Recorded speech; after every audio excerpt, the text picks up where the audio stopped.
দেশে একটা ইসলামী দল আছে, সেই ইসলামী দলের অবস্থাও তাই।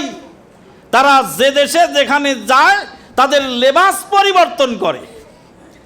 এদেশের বড় ইসলামী দলের বড় লিডারকে সাংবাদিকেরা জিজ্ঞেস করেছিল যে আপনারা যে ইসলাম কায়েমের জন্য মাঠে ময়দানে সংগ্রাম করেন, তো আপনাদের এই ইসলামের নমুনা পৃথিবীর কোন দেশে আছে?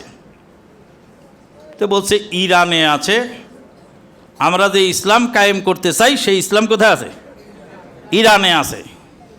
তারপরে সাংবাদিক জিজ্ঞেস করলেন, ইসলামিক এদেশের ইসলামের নামে আন্দোলনকারী বড় দলের বড় নেতাকে জিজ্ঞেস করতেছে সাংবাদিক যে আপনারা যে ইসলাম কায়েম করতে চান এর মডেল কোন দেশে আছে? বলে মডেল আছে ইরানে। সৌদি আরবে নাই? বলে সৌদি আরবে আছে আংশিক।